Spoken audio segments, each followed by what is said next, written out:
ನಮಸ್ಕಾರ ಮಕ್ಕಳೇ, ಇವತ್ತಿನ ಈ ವಿಡಿಯೋದಲ್ಲಿ ನಾವು ನನ್ನ ನೆಚ್ಚಿನ ಗುರುಗಳ ಬಗ್ಗೆ 10 ಸಾಲುಗಳ ಪ್ರಬಂಧವನ್ನು ಯಾವ ರೀತಿ ಬರಿಬೇಕಂತಂದು ನೋಡೋಣ.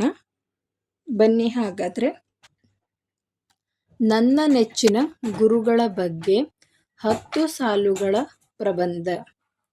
ಮೊದಲನೇ ಪಾಯಿಂಟ್, ನಮ್ಮ ಜೀವನಕ್ಕೆ ಉತ್ತಮ ಮಾರ್ಗದರ್ಶನ ನೀಡಿ ಭವಿಷ್ಯವನ್ನು ರೂಪಿಸುವವರು ಗುರುಗಳು. ನಮ್ಮ ಜೀವನಕ್ಕೆ ಉತ್ತಮ ಮಾರ್ಗದರ್ಶನ ನೀಡಿ ಭವಿಷ್ಯವನ್ನು ರೂಪಿಸುವವರು ಗುರುಗಳು. ಎರಡನೇ ಪಾಯಿಂಟ್, ಗು ಎಂದರೆ ಅಜ್ಞಾನ ಅಥವಾ ಕತ್ತಲೆ ಮತ್ತು ರು ಎಂದರೆ ಅದನ್ನು ನಿವಾರಿಸುವವನು ಎಂದರ್ಥ. ಎರಡನೇ ಪಾಯಿಂಟ್, ಗು ಎಂದರೆ ಅಜ್ಞಾನ ಅಥವಾ ಕತ್ತಲೆ ಮತ್ತು ರು ಎಂದರೆ ಅದನ್ನು ನಿವಾರಿಸುವವನು ಎಂದರ್ಥ.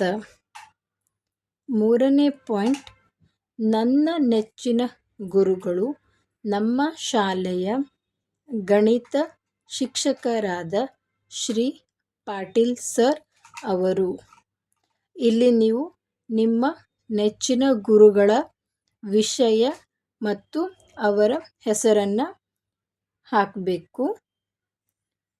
ಮೂರನೇ ಪಾಯಿಂಟ್, ನನ್ನ ನೆಚ್ಚಿನ ಗುರುಗಳು ನಮ್ಮ ಶಾಲೆಯ ಗಣಿತ ಶಿಕ್ಷಕರಾದ ಶ್ರೀ ಪಾಟೀಲ್ ಸರ್ ಅವರು.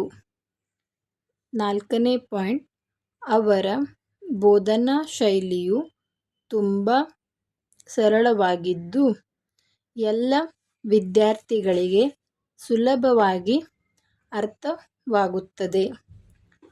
ನಾಲ್ಕನೇ ಪಾಯಿಂಟ್, ಅವರ ಬೋಧನಾ ಶೈಲಿಯು ತುಂಬ ಸರಳವಾಗಿದ್ದು ಎಲ್ಲ ವಿದ್ಯಾರ್ಥಿಗಳಿಗೆ ಸುಲಭವಾಗಿ ಅರ್ಥವಾಗುತ್ತದೆ.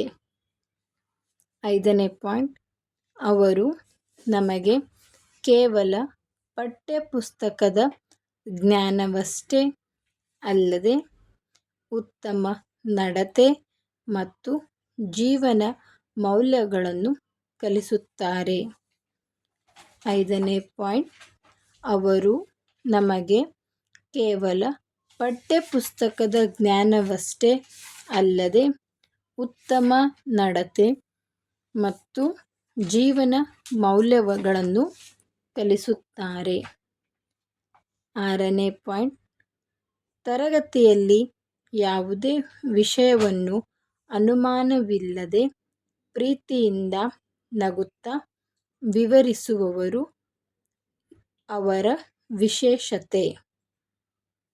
ಆರನೇ ಪಾಯಿಂಟ್, ತರಗತಿಯಲ್ಲಿ ಯಾವುದೇ ವಿಷಯವನ್ನು ಅನುಮಾನವಿಲ್ಲದೆ ಪ್ರೀತಿಯಿಂದ ನಗುತ್ತಾ ವಿವರಿಸುವುದು ಅವರ ವಿಶೇಷತೆ.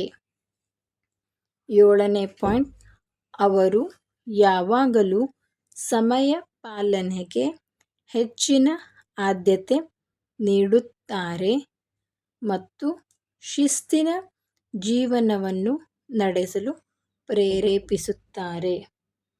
ಏಳನೇ ಪಾಯಿಂಟ್, ಅವರು ಯಾವಾಗಲೂ ಸಮಯ ಪಾಲನೆಗೆ ಹೆಚ್ಚಿನ ಆದ್ಯತೆ ನೀಡುತ್ತಾರೆ ಮತ್ತು ಶಿಸ್ತಿನ ಜೀವನ ನಡೆಸಲು ಪ್ರೇರೇಪಿಸುತ್ತಾರೆ.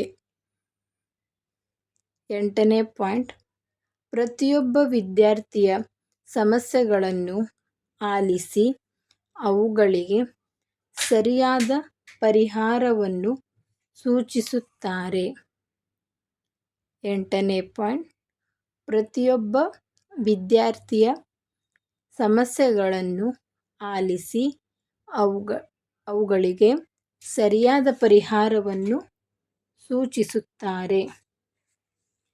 ಏಳನೇ ಪಾಯಿಂಟ್, ಅವರ ಮಾರ್ಗದರ್ಶನದಿಂದಾಗಿ ನಾನು ಶೈಕ್ಷಣಿಕವಾಗಿ ಮತ್ತು ವೈಯಕ್ತಿಕವಾಗಿ ಉತ್ತಮ ಪ್ರಗತಿಯನ್ನು ಸಾಧಿಸುತ್ತಿದ್ದೇನೆ. 9ನೇ ಪಾಯಿಂಟ್, ಅವರ ಮಾರ್ಗದರ್ಶನದಿಂದಾಗಿ ನಾನು ಶೈಕ್ಷಣಿಕವಾಗಿ ಮತ್ತು ವೈಯಕ್ತಿಕವಾಗಿ ಉತ್ತಮ ಪ್ರಗತಿಯನ್ನು ಸಾಧಿಸುತ್ತಿದ್ದೇನೆ.